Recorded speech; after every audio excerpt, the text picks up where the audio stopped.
Halo Sobat Cek Fakta, sepak bola Indonesia baru saja mencatat sejarah baru. Ketua Umum PSSI, Erick Thohir, meresmikan Liga 4 sebuah kompetisi resmi yang dirancang untuk membangun sepak bola dari akar rumput. Liga ini dimulai di kota Depok dan diyakini akan menjadi tonggak penting lahirnya generasi baru pesepak bola Indonesia. Nah, dalam video kali ini, kita akan membahas secara mendalam tentang apa itu Liga 4, bagaimana perjalanannya bisa terbentuk, siapa saja yang terlibat, serta dampak besar yang bisa kita rasakan ke depan. Yuk, kita kupas tuntas. Sepak bola selalu menjadi bagian penting dari kehidupan masyarakat Indonesia. Dari lapangan tanah kosong di kampung-kampung, hingga stadion megah yang dipenuhi sorak-sorai ribuan supporter. Olahraga ini telah menjadi denyut nadi budaya bangsa. Namun, satu masalah yang selama ini tak pernah benar-benar terselesaikan adalah lemahnya fondasi kompetisi di level akar rumput. Banyak anak muda berbakat yang menggantungkan sepatu terlalu cepat karena tidak ada jalur kompetisi berjenjang yang jelas. Ada yang hanya bermain di turnamen antar kampung, ada yang sekadar mengikuti kompetisi lokal musiman, dan tak sedikit yang akhirnya berhenti karena merasa jalan menuju profesional begitu tertutup. Masalah klasik ini bukan rahasia lagi. Berkali-kali kita mendengar keluhan pelatih, pengamat, bahkan pemain sendiri, bahwa pembinaan sepak bola di Indonesia hanya ramai di level timnas atau liga profesional, sementara di lapisan bawah sepi perhatian. Padahal, justru dari lapisan bawahlah bibit-bibit terbaik itu lahir. Lihat saja negara-negara dengan tradisi sepak bola kuat, seperti Jepang, Korea Selatan, atau bahkan Vietnam yang belakangan meroket. Semua memiliki sistem liga berjenjang yang merata, dari usia dini hingga senior, dari daerah hingga nasional.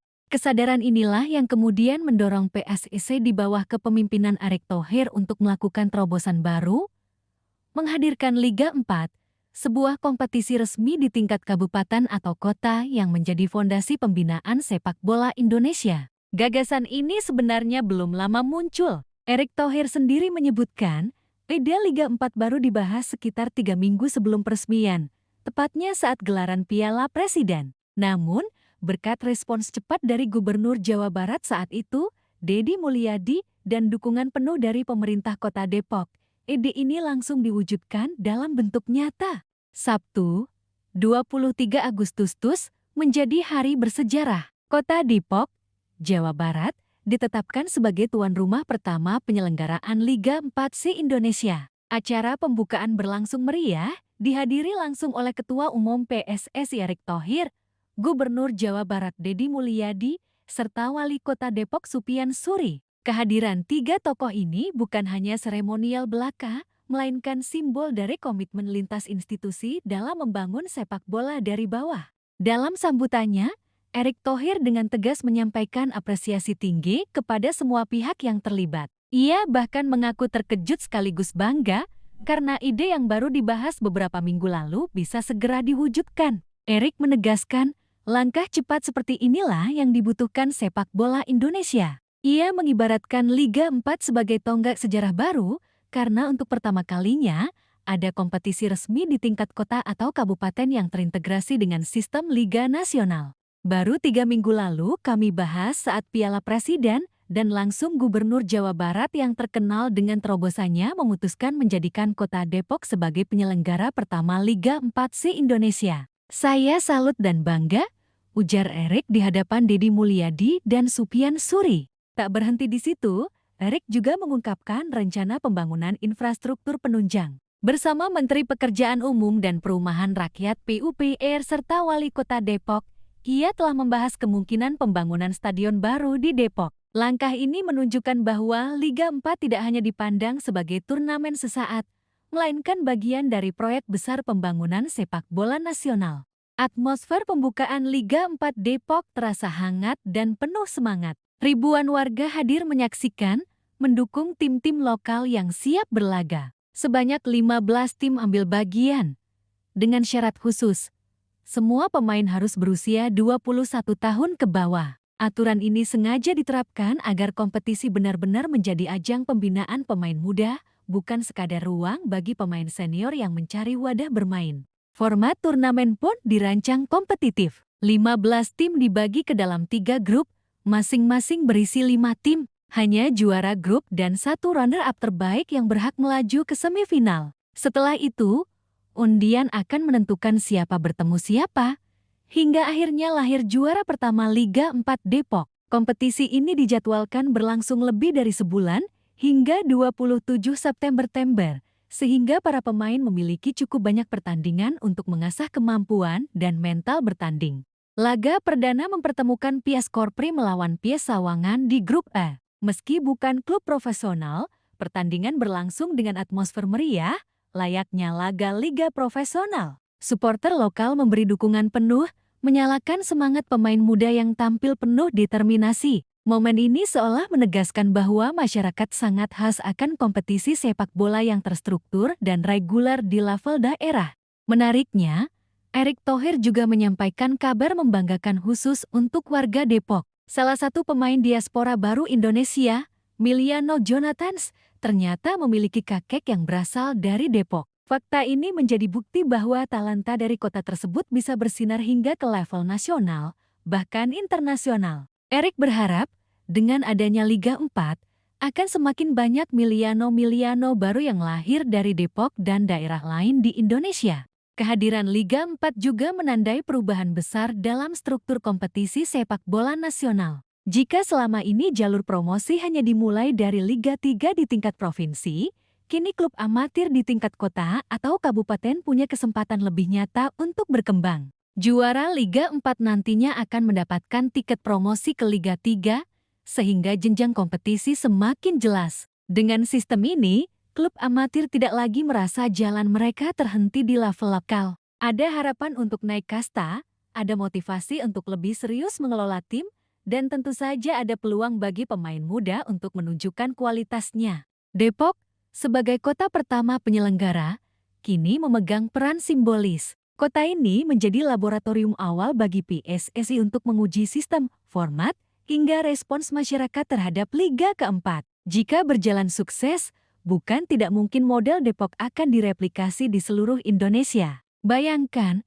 ratusan kota dan kabupaten memiliki Liga 4 masing-masing dengan ribuan pemain muda yang rutin bertanding sepanjang musim. Dari situ, jaringan scouting bisa bekerja lebih luas, pelatih-pelatih muda bisa menemukan bibit, dan ekosistem sepak bola nasional menjadi lebih hidup. Kemeriahan pembukaan Liga 4 di Depok juga menjadi pesan kuat bahwa sepak bola bukan hanya milik klub elit di Liga 1 atau Liga kedua. Sepak bola sejatinya milik semua orang, termasuk anak-anak muda yang bermain di klub amatir daerah. Dengan Liga 4, mereka kini memiliki panggung resmi untuk unjuk gigi, bukan sekadar menunggu kesempatan tak pasti.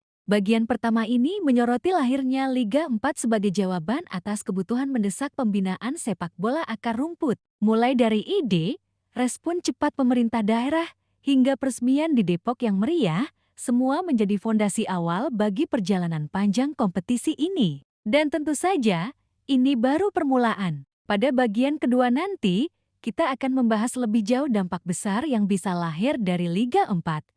Bagaimana kompetisi ini bisa mengubah wajah sepak bola Indonesia dalam jangka panjang dari aspek pembinaan, infrastruktur, hingga peluang ekonomi daerah.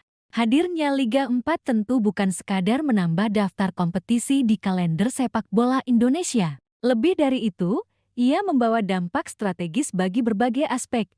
Dari pembinaan pemain muda, pengembangan klub amatir, pembangunan infrastruktur, hingga pemberdayaan masyarakat di tingkat lokal. Jika dijalankan dengan konsisten, Liga 4 berpotensi menjadi pilar utama transformasi sepak bola Indonesia. Mari kita bahas satu persatu. Pertama, jalur karir yang lebih jelas untuk pemain muda. Selama ini, banyak pemain muda berbakat yang kesulitan menemukan jalur karir yang jelas. Mereka bisa tampil menonjol di turnamen antar kampung atau liga pelajar, tetapi setelah itu, jalannya buntu. Liga profesional terasa terlalu jauh, sementara turnamen lokal tidak cukup memberi eksposur. Dengan adanya Liga 4, kini jalur pembinaan lebih jelas. Pemain bisa mulai dari klub amatir kota atau kabupaten, lalu jika tim mereka berprestasi, naik ke Liga 3 tingkat provinsi, hingga akhirnya ke Liga 2 dan Liga Pertama. Sistem ini memberi harapan nyata bahwa kerja keras di level daerah bisa membuahkan hasil.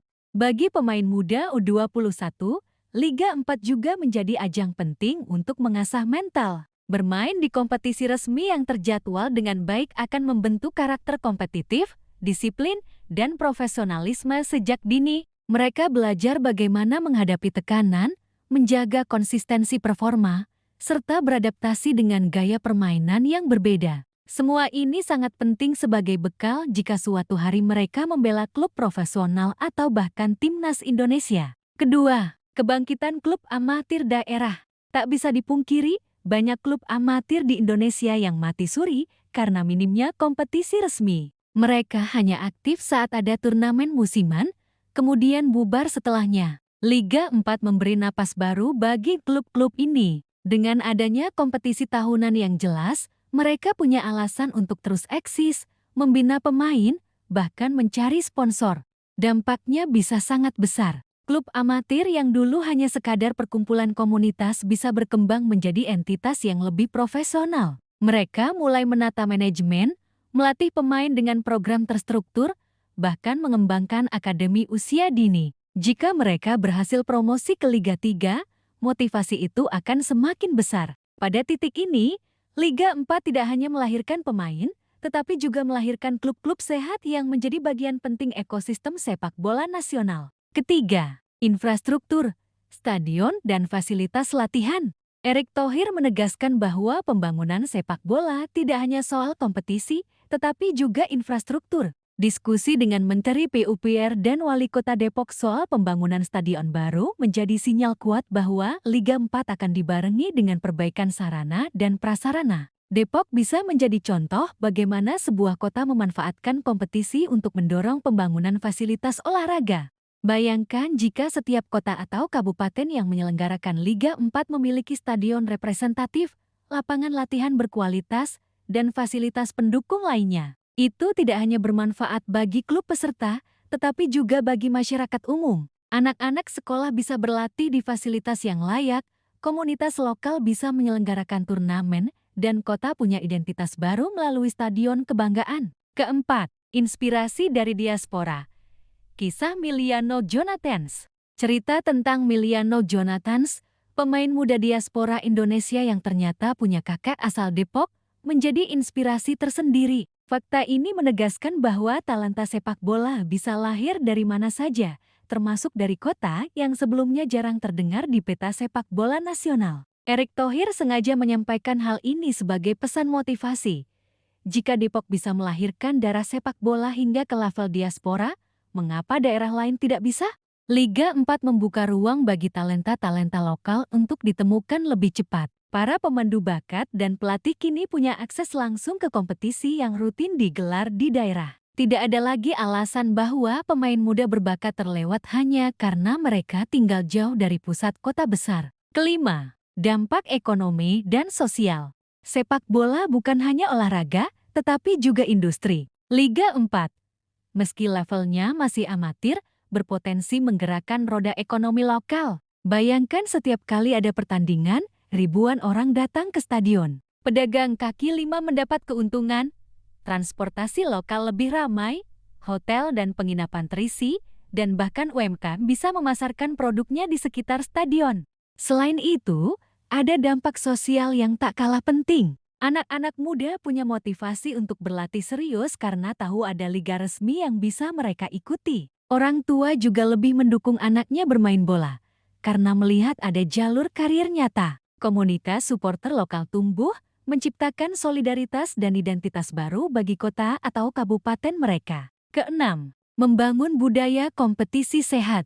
Salah satu kelemahan sepak bola Indonesia adalah budaya kompetisi yang seringkali tidak konsisten. Ada turnamen besar yang hanya berlangsung sekali, lalu hilang tanpa jejak. Liga 4 hadir dengan sistem yang berkelanjutan. Selama dijalankan rutin setiap tahun, ia bisa membangun budaya kompetisi sehat di seluruh Indonesia. Anak-anak muda tidak lagi bermain bola hanya untuk hiburan, tetapi dengan tujuan jelas, membawa klub mereka berprestasi, naik kasta, dan mungkin suatu hari menjadi profesional. Pelatih lokal juga terdorong meningkatkan kualitas karena tuntutan kompetisi semakin tinggi. Semua ini perlahan membentuk kultur sepak bola yang lebih serius, disiplin, dan berorientasi pada prestasi. Ketujuh, harapan Erick Thohir dan PSSI.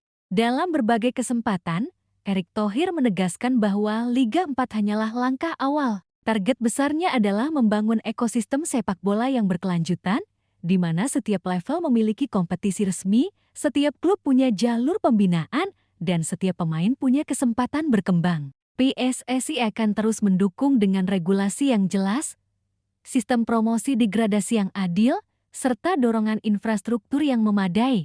Erick juga mengingatkan bahwa kesuksesan Liga 4 tidak bisa hanya ditanggung oleh PSSI, pemerintah daerah, klub, pelatih, pemain, bahkan masyarakat luas harus terlibat. Hanya dengan kebersamaan, Liga 4 bisa tumbuh dan bertahan. Kedelapan, prediksi jangka panjang.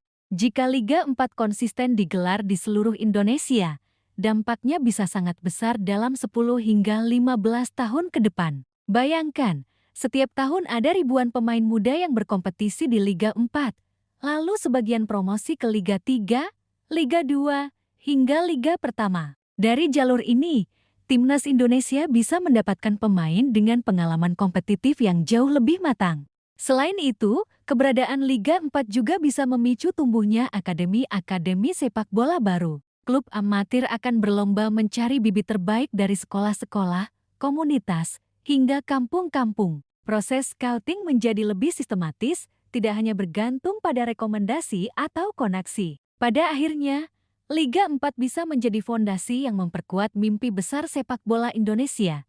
Tampil kompetitif di level Asia, bahkan dunia. Mungkin perjalanan masih panjang, tetapi setiap langkah kecil yang konsisten akan membawa perubahan besar. Dan Liga 4 adalah salah satu langkah penting itu. Hadirnya Liga 4 di Kota Depok bukan hanya tentang peresmian sebuah kompetisi baru, melainkan juga tentang lahirnya harapan baru bagi sepak bola Indonesia. Dari pembinaan pemain muda, kebangkitan klub amatir, pembangunan infrastruktur, hingga dampak ekonomi dan sosial, semua aspek saling terkait. Erick Thohir menyebutnya sebagai tonggak sejarah baru, dan memang demikian adanya. Liga 4 adalah simbol bahwa sepak bola Indonesia kini sedang membangun dari bawah, bukan hanya mengandalkan prestasi instan di level timnas. Bagian pertama telah menggambarkan bagaimana Liga 4 lahir, sementara bagian kedua ini menunjukkan potensi besar yang bisa dicapai. Tentu, jalan ke depan tidak mudah. Akan ada tantangan dalam hal konsistensi, pendanaan, dan kualitas pelaksanaan. Namun, jika semua pihak mau bekerja sama, Liga 4 bisa menjadi fondasi kuat yang melahirkan generasi emas sepak bola Indonesia di masa depan. Teman-teman Cek Faktaid, itulah pembahasan kita tentang hadirnya Liga 4 di Indonesia yang resmi dimulai dari Kota Depok. Sebuah langkah berani yang menandai era baru sepak bola akar rumput. Dengan dukungan pemerintah, federasi, dan masyarakat, kompetisi ini bisa menjadi jalan bagi anak muda untuk mewujudkan mimpinya membela klub besar, bahkan Timnas Indonesia. Kalau sobat punya pendapat tentang Liga 4 ini, tulis di kolom komentar ya. Jangan lupa like, share, dan subscribe channel Cek Faktaid biar nggak ketinggalan pembahasan menarik lainnya. Sampai jumpa di video berikutnya. Salam olahraga!